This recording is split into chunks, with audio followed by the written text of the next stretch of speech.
So it's wonderful to be back in Michigan and to be with so many incredible leaders, including, of course, Representative Slotkin. Where is she? There you are. Who we must elect to the United States Senate. State Senator Hertel, let's send him to the United States House of Representatives. And a special thanks to the brothers and sisters of United Auto Workers. Thank you for all that you are, all that you do.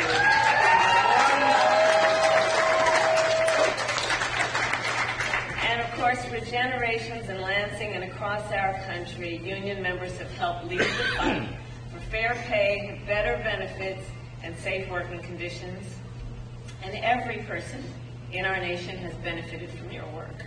You know, everywhere I go, I tell people, you may not be a union member, but you better thank unions. For sick leave, for paid family leave, and vacation time. Because we are all clear, collective bargaining benefits our entire nation. Our entire nation. Because here's the deal, when union wages go up, everybody's wages go up. When union workplaces are safer, everyone's workplace is safer. So thank the union. Thank the union. And the bottom line is when unions are strong, America is strong. Unions have always fought to make our nation more equal, more fair, and more free. And in this election, everything we have fought for years in this movement for unions and for labor, is on the line. And I'm about to talk about it in real terms because we always have real talk with each other. And your members can afford nothing less, which has been my appreciate your leadership. This election is about two very different visions for our nation. One that's trying to take us backward, him, and ours that is about moving forward and about the future.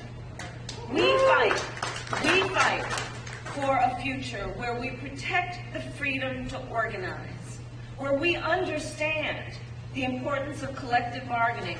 You know, I sometimes say to young people, and by the way, have you noticed how when you look at the polling, younger workers coming into the workforce, they get it, and they understand the power and the nobility of unions?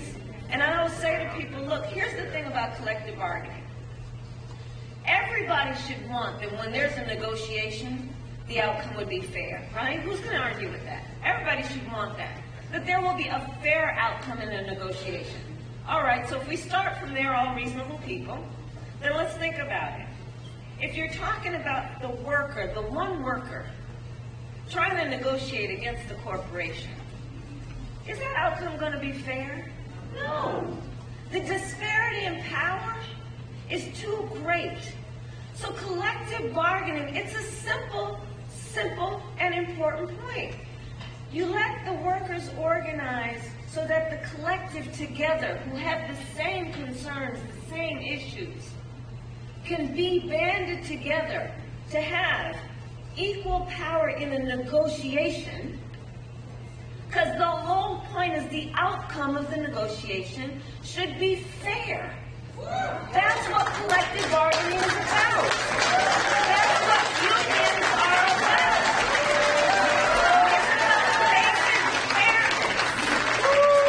And it's about the dignity of work.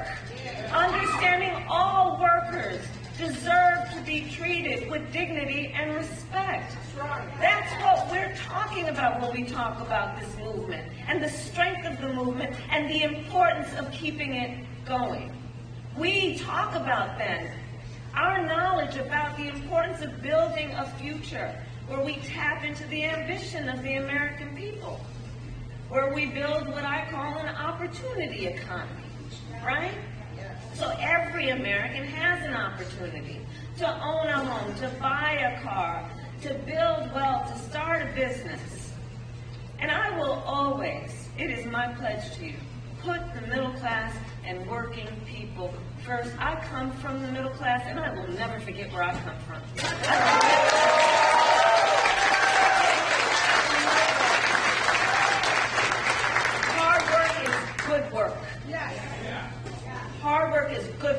it must receive the value to which it is due, which means understanding the value of the worker. And we know we cannot have a strong middle class without American manufacturing. That's right. Over the last 3.5 years, we brought manufacturing back to America, creating 730,000 manufacturing jobs.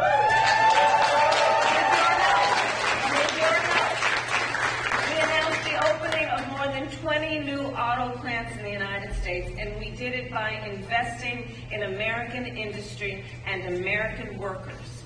And I will make sure America, not China, wins the competition for the 21st century.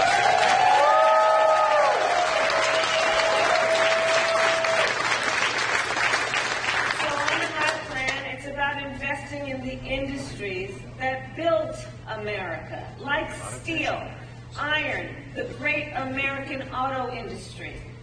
And we will ensure that the next generation of breakthroughs, from advanced batteries to electric vehicles, are not just invented, but built right here in America by American union workers.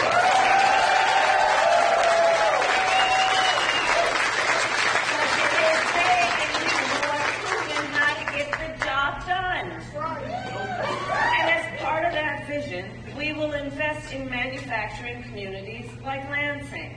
We will retool existing factories, hire locally, and work with unions to create good-paying jobs, including, by the way, jobs that do not require a college degree. And I'm going to tell you why. And I'm going to tell you why, because I'm really clear that a college degree is not the only measure of the skills and experience of a qualified worker, and we need to understand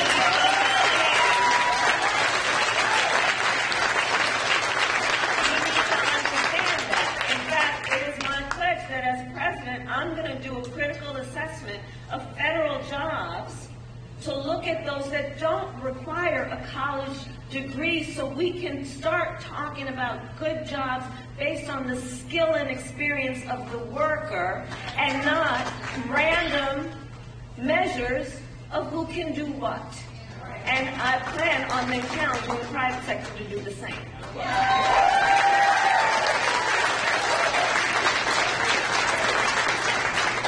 And we will, importantly, protect the pensions of union workers and retirees.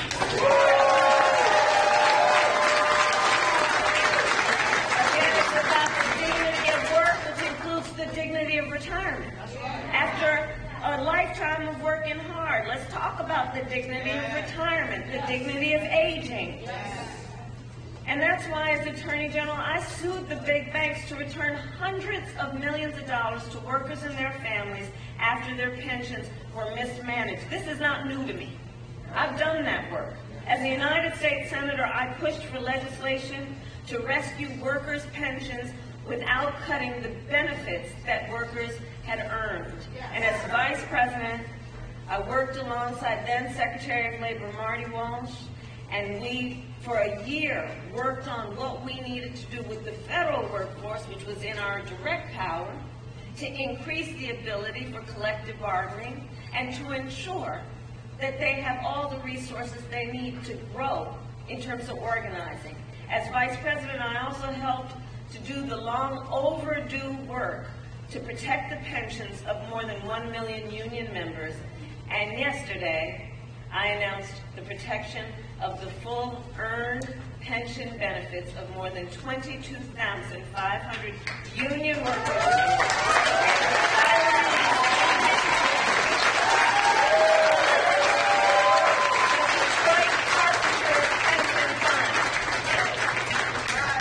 Because again, just to put a fine point on it, when it comes to your pension or Social Security or Medicare, these are retirement benefits you have earned.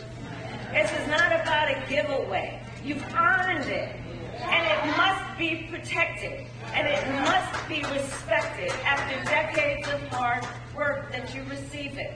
And honoring these benefits must be an ironclad commitment. Now,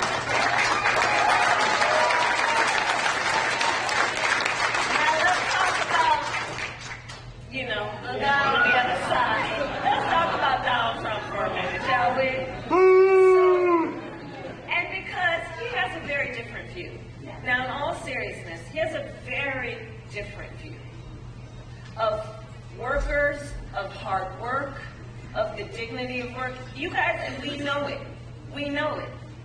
He tries to, do his rhetorical thing at rallies like he understands what it means to earn a living. No, you understand what I'm saying? He pretends that he understands workers and the hard work and the battle workers face every day to get their due wages and benefits. Well, we're not falling for the okie doke. Because we know what he has said and we know what he has done. He called Social Security a Ponzi scheme. He called it a Ponzi scheme. He recommended we raise the retirement age to 70. Can you imagine if you were required to work to 70? No. He who intends to cut Social Security and Medicare, we know how many people, their only source of income is their Social Security check. Talk about, is the value about dignity in retirement, dignity in aging? And remember, he was the only one, he said, he was going to be the only one who could bring back America's manufacturing jobs. You know how he talks, I'm the only one, right?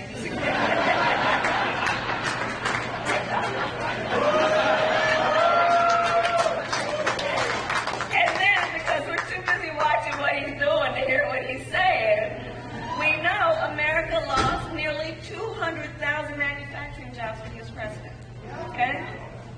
Including tens of thousands of jobs right here in Michigan. And those losses, we know and will note, started before the pandemic, okay? Making Donald Trump one of the biggest losers manufacturing jobs in American history. And his track record for the auto industry was a disaster. He promised workers and warned that the auto industry would, I'm going to quote, not lose one plant under his presidency. Then American automakers announced the closure of 6 auto plants when he was president, including General Motors in Warren and Stellantis in Detroit. Thousands of Michigan auto workers lost their jobs. And if he wins again, we can expect there would be more of the same. Because we know what he has done. And we know that we're going to focus on the work, not the words, when it comes to Donald Trump. Outside? And we know where he took us the last time. And check this out, Donald Trump's current running mate, because the job is open, right? Like when people go for an interview, especially the young people, they'll go for an interview and they'll sit down and they're in the interview and they'll say, why is the job open? Well, we know why that job was open. So Donald Trump's running mate recently suggested that if they win, they would threaten the Grand River Assembly plant right here in Lansing. The same plant that, with your help, our administration protected earlier this year, saving $650 million.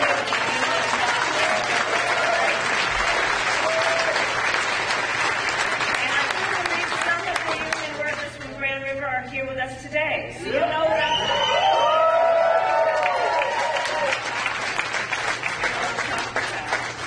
And Trump's running mate called your jobs table scraps, right? So let me just say, needless to say, I will always have your back. And we'll keep fighting to make sure that you keep your jobs right here in Lansing and keep these most noble and important jobs for America's strength. That's the work you all do. Donald Trump, he also promised that he was going to stop offshoring. Remember that? Then he cut taxes for corporations that shipped 200,000 jobs overseas during his presidency. Cut the taxes for those corporations, okay? And awarded nearly $500 billion in federal contracts to companies that were offshoring jobs, okay? Follow the money. He gave your tax dollars to companies that were sending your jobs overseas.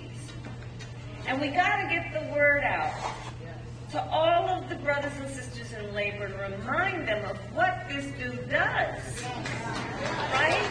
What he actually does. Because make no mistake, Donald Trump is no friend to labor. He is no friend to labor, and we've got to listen to what he says. Know that, you know that famous saying, listen when people tell you who they are.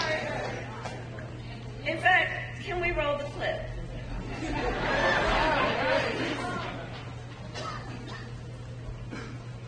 Let's see. Here we go. I used to hate to pay overtime. When I was in the private sectors, they say, oh, I don't want over, you know, I shouldn't tell you this. I'd go out and get other people and let them work regular time. But they build everything in Germany, and then they assemble it here. They get away with murder because they say, oh, yes, we're building guys. They don't build guys. They take them out of a box and they assemble them. We could have our child. They go on strike and you say, that's okay, you're all gone. You're all gone. The United Auto Workers ought to be ashamed for allowing this to happen. And the leader of the United Auto Workers should be fired immediately.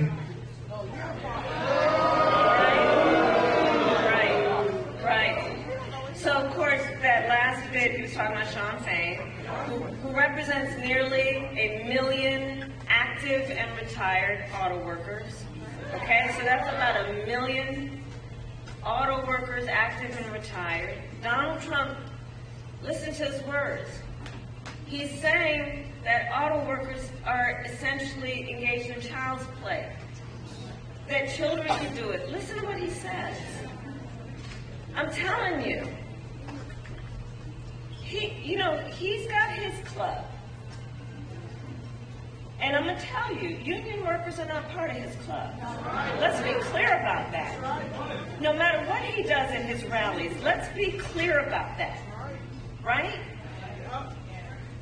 He thinks that the value of your work is essentially meaningless. That's what he's saying, to compare it to child's work. When we hear no, the work you do is complex. You do it with great care. You work hard. You are highly skilled. You are highly trained. And the best auto workers in the world is who you are.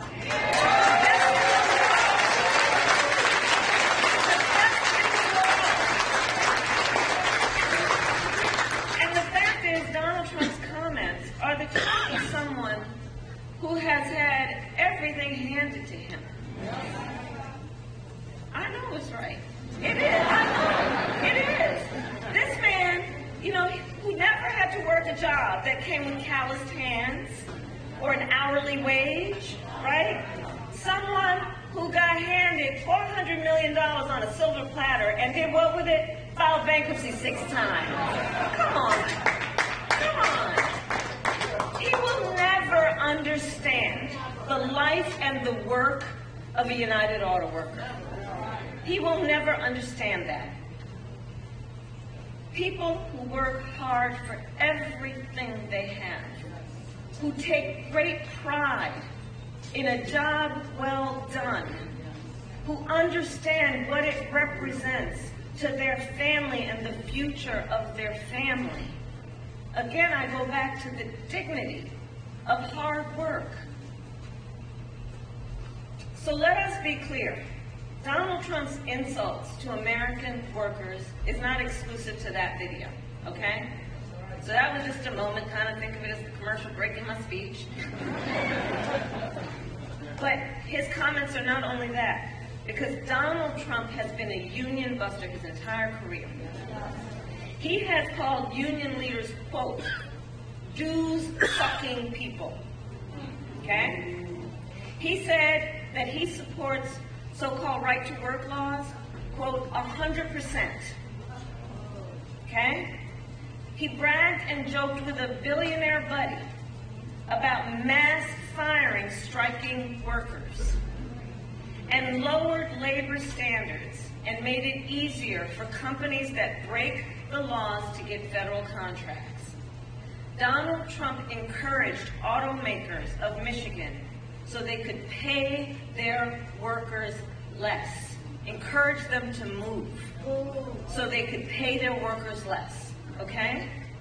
And when the UAW went on strike to demand the higher wages you deserve, Donald Trump went to a non-union shop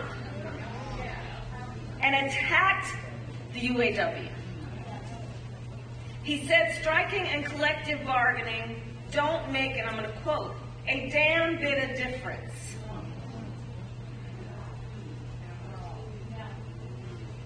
So here's the bottom line. Donald Trump's track record is a disaster for working people.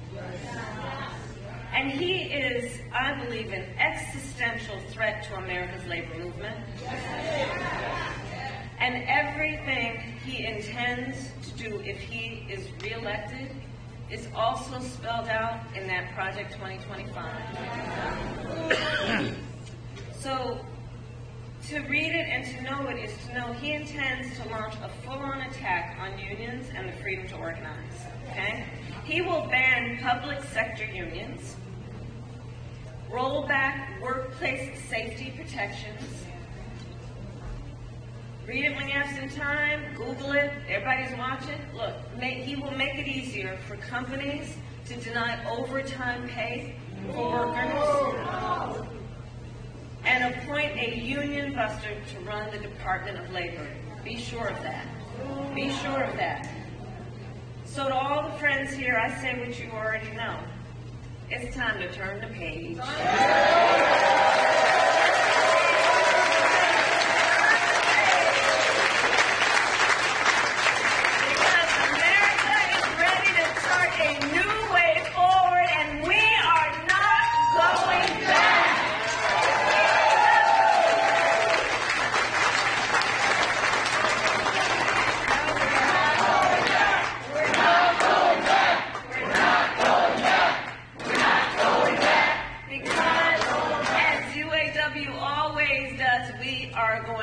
Push forward. We are going to push forward, and it all comes down to this. Look, you all have taken time out of your busy lives to be here this afternoon, and we are all here together because we know the stakes in this election are so high. Yes. We are all here together because we love our country. Yes. We love our country. And I do believe it is one of the highest forms of patriotism, the expression of the love of our country, to fight for our ideals. And that's what this is about. This is not, at the end of the day, a fight against something. This is a fight for something. This is a fight for something. Including the fight to realize the promise of America. After all, that's what unions have always done. It's about understanding the promise of America, which has to include the promise that we should make to the workers of America. So we have 18 days to get this done. It's not a lot of time, okay? And we know this is going to be a tight race until the very end. Yes. We are the underdog. But make no mistake, we will win.